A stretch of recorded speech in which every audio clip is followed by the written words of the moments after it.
नमस्कार दोस्तों, कैसे हैं आप सब। आप सभी के लिए यूपीपीएससी के द्वारा आरओ का एग्जाम कराया जा रहा है। आप सभी को जैसा कि पता है, इसके लिए सबसे अच्छा बुक माना जाता है घटना चक्र की। दोस्तों, यह घटना चक्र हर एग्जाम के लिए इंपॉर्टेंट है।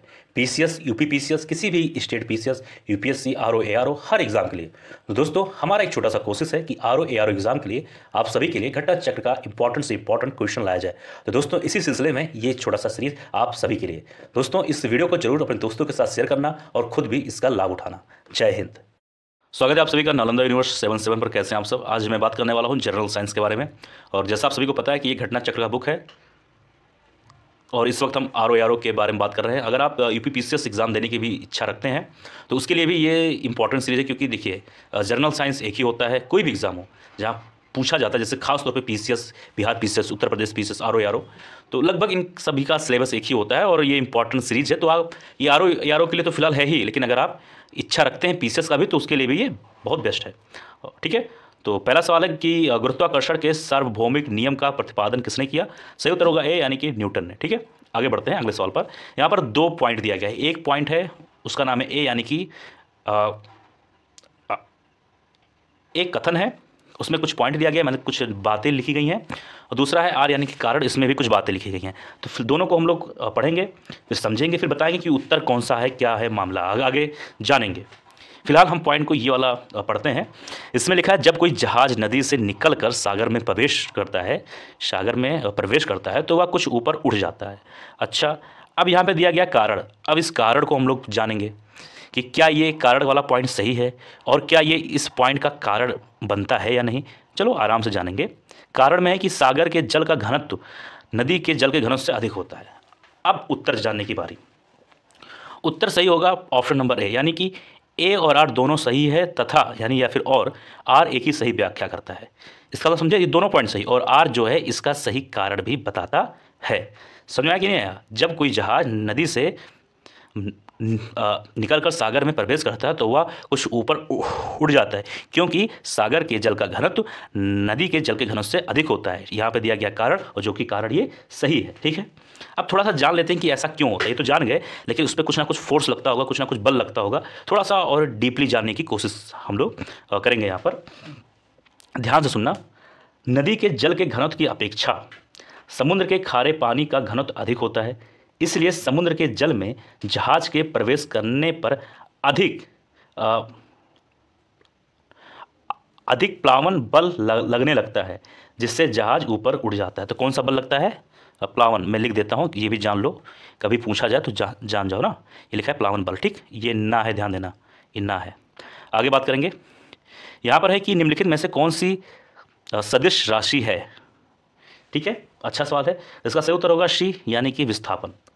तो वह भौतिक राशि जिसमें परिणाम और दिशा दोनों ही होते हैं उसे हम सदिश राशि कहते हैं या फिर कहलाती है। जैसे संवेग, बल, त्वरण, विस्थापन आदि। किसी वस्तु द्वारा निश्चित दिशा में चली दूरी विस्थापन कहलाती है। विस्थापन एक सदिश राशि है। समझ में आया कि नहीं आया? मैंने सारा कुछ विस्तार से आपको बताया। अब आगे बात करेंगे। एक मिनट। अगला सवाल इंपॉर्टेंट है, फिलहाल जान लो। इसमें है कि दो समान द्रव्यमान की वस्तुओं की गतिज ऊर्जाओं का अनुपात 4:9 है, तो उनके वेगों का अनुपात होगा। अब फिलहाल देखो, ऐसे सवाल मुश्किल से मुश्किल एक आएंगे या फिर हो सकता है ना आए, लेकिन आपको जानकारी थोड़ी होनी चाहिए, क्योंकि देखिए ऐसे सवालों में जो स्टूडेंट होते हैं उनका थोड़ा टाइम जा सकता है। तो आने की संभावना तो है, लेकिन अगर आएगा भी तो मुश्किल से एक सवाल, लेकिन आपका जानने का फर्ज है। अब हम लोग पूरा फार्मूला नहीं निकालेंगे, सिर्फ मैं शॉर्टकट से आपको बताने की कोशिश करूंगा। ठीक है, अब पहले हम फार्मूला लगाएंगे गतिज ऊर्जा के बारे में। वो होगा K1 = यहाँ पर दो वस्तु है, तो पहले एक के बारे में बात करेंगे। 1/2 mv²। v होता है वेग, ये चीज़ ध्यान देना। और K2 के बारे में बात करेंगे। ठीक है, इसका भी सेम फार्मूला होगा v2 m। ठीक है, अब एक चीज़ आपने ध्यान दिया, क्या चीज़, कि एक चीज़, रुचिए एक मिनट। यहाँ पर आप लोगों ने एक चीज़ ध्यान दिया होगा कि अगर अनुपात निकालेंगे तो जाहिर सी बात है K1/K2 रखेंगे, यानी कि K1/K2। इसका मतलब क्या हुआ? 1/2 m v square upon 1/2 mv square. तो कुछ समझ में आ रहा है कि नहीं आ रहा है? इसमें ये चीज़ हो जा रहा है आपका, कॉमन हो जा रहा है, ठीक। तो इसको हम ऐसे भी तो लिख सकते हैं K2/V1 स्क्वायर V2 स्क्वायर, लिख सकते हैं कि नहीं लिख सकते? समझ में आ रहा है कि नहीं आ रहा है? और आप लोगों ने एक चीज़ ध्यान दिया होगा कि K1 की वैल्यू दी है, K2 की वैल्यू भी दी है। क्यों? क्योंकि अभी हम लोगों ने बात किया कि इसका अनुपात, ठीक है। तो K1 = K2 4/9 दिया है कि नहीं दिया है? तो इसको क्या V1 स्क्वायर V2 स्क्वायर के सामने 4/9 लिख सकते हैं कि नहीं लिख सकते? क्योंकि इसके इक्वल ही तो है। अब ध्यान से देखना, V1 V2 4/9। अब मैं आपको बिल्कुल विस्तार से नहीं समझा रहा हूँ, क्योंकि मैं सिर्फ फार्मूले के बेस पर रख रहा हूँ, क्योंकि मुझे उम्मीद है कि आप लोग थोड़ा बहुत इसके बारे में तो जानते ही होंगे। अब यहाँ पर स्क्वायर है, स्क्वायर को जब हम लोग रिमूव करेंगे, उसको हटाएंगे, तो क्या आ जाएगा? V1 V2 = 2/3। तो इसको हम ऐसे भी तो लिख सकते हैं 2:3। 2:3 कहीं कहीं है ऑप्शन में कि नहीं? हाँ, ये है, उत्तर आ गया। समझ में आया कि नहीं आया? आगे बढ़ते हैं। अगला सवाल है, निम्नलिखित में से किस सिद्धांत पर रॉकेट काम करता है? बहुत अच्छा सवाल है, इंपॉर्टेंट सवाल है, ये पूछा जा सकता है।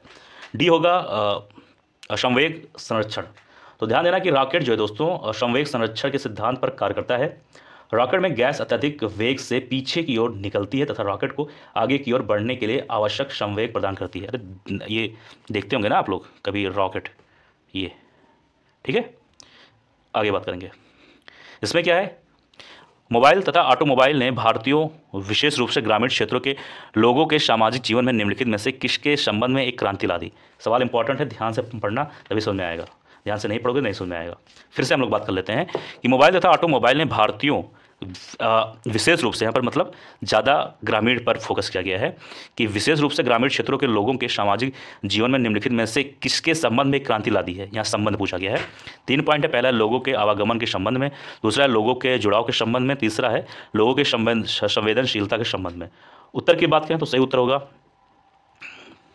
ऑप्शन नंबर ए यानी कि केवल 1 पॉइंट और 2 पॉइंट, यानी कि ए होगा, यानी कि 1 और 2, यानी कि लोगों के आवागमन के संबंध में, 2 यानी लोगों के जुड़ाव के संबंध में। समझ में आया कि नहीं आया? ठीक। आगे बात करेंगे, निम्न में से कौन सा पेट्रोलियम परिष्करण का उपोत्पाद है? तो उपोत्पाद पूछा गया है, निम्नलिखित में से कौन सा पेट्रोलियम परिष्करण का उपोत्पाद है? तो इसका उत्तर होगा डी, यानी कि एस्फाल्ट। तो ध्यान देना कि इस सवाल का जो उत्तर होगा क्या है? एस्फाल्ट, ठीक है। तो ध्यान देना, ये इंपॉर्टेंट है, पूछा जा सकता है इससे सवाल। एक भारहीन गुब्बारे में 20 ग्राम जल भरा गया है, इसका जल में भार होगा। अच्छा सवाल है, थोड़ा ध्यान दोगे तो उत्तर आप लोग बता दोगे। अब मैं कह दूं इसका उत्तर होगा 0, तो आप लोग कहोगे कि सर ये कैसे? अब ध्यान से सुनना, पूछा क्या गया है, एक भारहीन गुब्बारे में 200 ग्राम जल भरा गया है, इसका जल में भार क्या होगा? ध्यान सुनना मेरी बात को। जब कोई वस्तु जल में आंशिक या पूर्ण रूप से डुबाई जाती है, तब उसके भार में कमी आ जाती है, या आभासी कमी उसके द्वारा हटाए गए द्रव के भार के बराबर होता है। यानी कि से ये है द्रव है, उसमें कोई ऑब्जेक्ट डाला गया, तो जितना ये डूबेगा, मान लो ये पूरा डूब गया यहाँ तक, ठीक, तो जितना ये डूबेगा उतना उसका भार, मतलब देखो क्या है, यह आभासी कमी उसके द्वारा हटाए गए द्रव के भार के बराबर है, मतलब जितना रिप्लेस करेगा उस पानी को। ध्यान सुनना मेरी बात को। अब चूंकि गुब्बारे में जल के अंदर ऊपर तथा नीचे दोनों और उत्प्लावन बल लगता है, तो उत्प्लावन बल के बारे में ध्यान सुनना। जल में गुब्बारे का भार बराबर भार माइनस उत्प्लावन बल। अब क्या हो जाएगा, जल में गुब्बारे का भार हमें मालूम करना है, जल में गुब्बारे का भार, तो क्या होगा, भार माइनस उत्प्लावन बल, उत्प्लावन बल। अब भार क्या है, 200, उत्प्लावन बल कितना लगा, 200। क्यों? क्योंकि अभी हम लोगों ने बात किया कि जितना ज़्यादा अंदर जाएगा उसका जो बल होगा उतना ही होगा, ठीक है, उसके कह सकते हो कि वेट के अनुसार। तो 200 ये हो जाएगा, 200 हो जाएगा, 0 हो जाएगा, ठीक है। आगे बढ़ते हैं। यहाँ पर है कि निम्नलिखित कथनों पर आपको विचार करना है। पहला पॉइंट है कि तंतु प्रकाशीय पूर्ण आंतरिक परावर्तन सिद्धांत पर आधारित है। 1 मिनट। 2 है कि प्रकाशिक तंतु संचार तंत्र में ऊर्जा उपभोग अत्यधिक कम होता है। 3 है कि प्रकाशिक तंतु संचार रेडियो आवर्त अवरोध से मुक्त है। और चौथा है कि भारत में प्रकाशिक तंतु के निर्माण में रिलायंस उद्योग समूह सनद है, ठीक है। अब इसके उत्तर की बात कर लें तो ध्यान से सुनना, इसका उत्तर सही होगा ऑप्शन नंबर ए, यानी कि पॉइंट नंबर 1, 2, 3 सही, यानी कि पॉइंट नंबर 2 सही है, पॉइंट नंबर 3 सही है और एक वाला सही है। ठीक है, ये वाला ये पॉइंट नंबर 1। अब इसके बारे में थोड़ा विस्तार से बात करें तो ध्यान से सुनना। इसमें क्या कहा गया सवाल में कि कौन सा पॉइंट सही है, तो 1 पॉइंट सही है, 2 पॉइंट सही है, 3 पॉइंट सही है। इसका मतलब क्या हुआ दोस्तों कि तंत्र प्रकाशीय पूर्ण आंतरिक परावर्तन सिद्धांत पर आधारित है, ये भी सही है। एक मिनट। 2 है कि प्रकाशिक तंतु संचार तंत्र में ऊर्जा उपभोग अत्यधिक कम होता है, ये भी सही है। और प्रकाशिक तंतु संचार रेडियो आवर्त अवरोध से मुक्त, ये भी सही है। ठीक है, समझ में आया कि नहीं आया?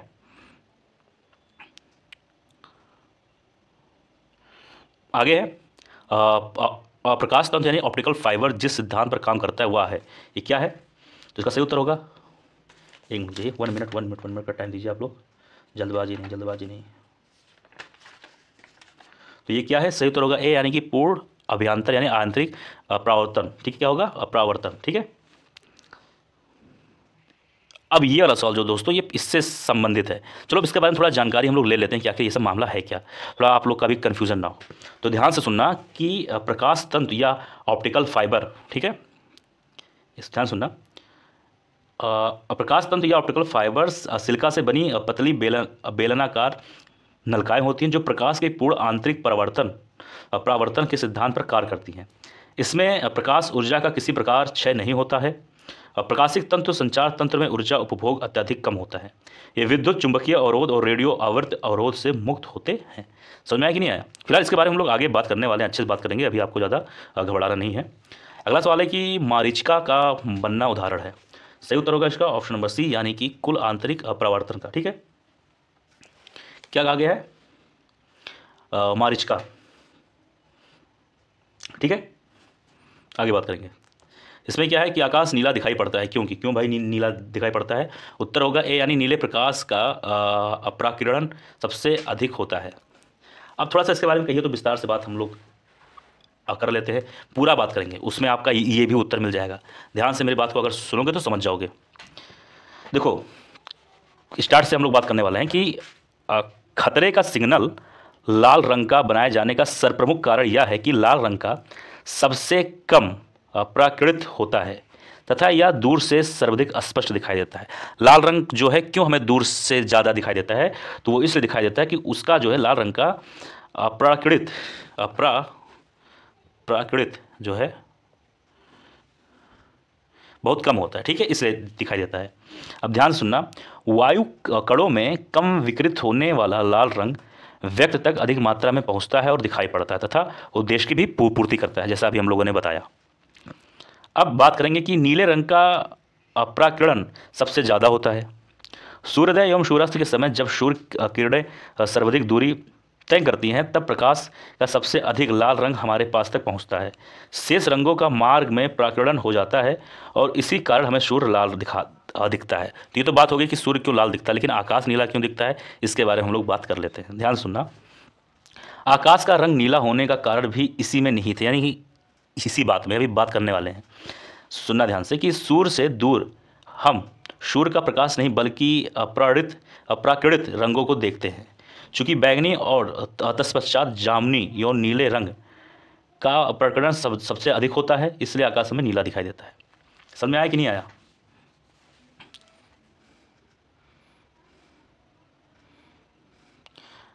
आगे है, अरे एक मिनट भाई, बताना है कौन सा पॉइंट सही है कौन सा नहीं। एक में कि आकाश के नीला दिखने का कारण प्रकाश का कम प्राकिरण है, दूसरा इंद्रधनुष के 7 रंगों का कारण प्रकाश का प्राकिरण है, और तीसरा है सूर्योदय के समय सूर्य लाल दिखने का कारण है प्रकाश का प्राकिरण। इसका सही उत्तर होगा ऑप्शन नंबर बी, यानी कि 1 और 3 ही सही है, यानी कि पॉइंट नंबर 1 पॉइंट नंबर 3 सही है। यानी पॉइंट नंबर 1 में क्या है कि आकाश के नीला दिखने का कारण प्रकाश का कम प्राकिरण है। ठीक है, इसी कारण हमें नीला दिखाई देता है। ठीक है, और दूसरा क्या है कि सूर्योदय के समय सूर्य लाल दिखने का कारण है कि सूर्य का प्राकिरण। ठीक है, समझ में आया कि नहीं आया? आगे बात करेंगे। यहाँ पर क्या है, जल में वायु का बुलबुला जिसकी भांति व्यवहार करेगा वह है, तो इसका सही उत्तर होगा डी यानी कि अवतल लेंस। ठीक है, पानी में डूबा हुआ वायु का बुलबुला जिसकी सतह उत्तल होती है अवतल लेंस यानी अपसारी लेंस की भांति व्यवहार करता है। ठीक है, समझ में आया कि नहीं आया? पानी का अपवर्तनांक वायु से अधिक होता है, इसलिए जल में डूबे हुए बुलबुले के लेंस की प्राकृतिक बदल जाती है। ठीक है, आगे बात करेंगे। इस इसमें क्या है कि किसी व्यक्ति का पूरा प्रतिबिंब दिखने के लिए, माफ करिए, देखने के लिए एक समतल दर्पण की न्यूनतम ऊंचाई होनी चाहिए। क्या होनी चाहिए? तो इसका सही उत्तर होगा ऑप्शन नंबर बी, यानी कि व्यक्ति की ऊंचाई का आधा। तो इसी ध्यान देना। ठीक है, अगर कोई ऊंचाई का व्यक्ति, मान लो कोई व्यक्ति है, उसका ऊंचाई अच्छा है, ठीक है, और समतल दर्पण में अपना पूर्ण प्रतिबिंब देखना चाहता है, तो समतल दर्पण की न्यूनतम ऊंचाई h/2 होनी चाहिए। ठीक है, ये था आज का वीडियो। मुझे मेरे वीडियो पसंद आया होगा। किसी सवाल में कोई डाउट, कोई परेशानी, जरूर कमेंट बॉक्स में लिखना। मिलते हैं किसी और वीडियो में। जय हिंद, जय भारत।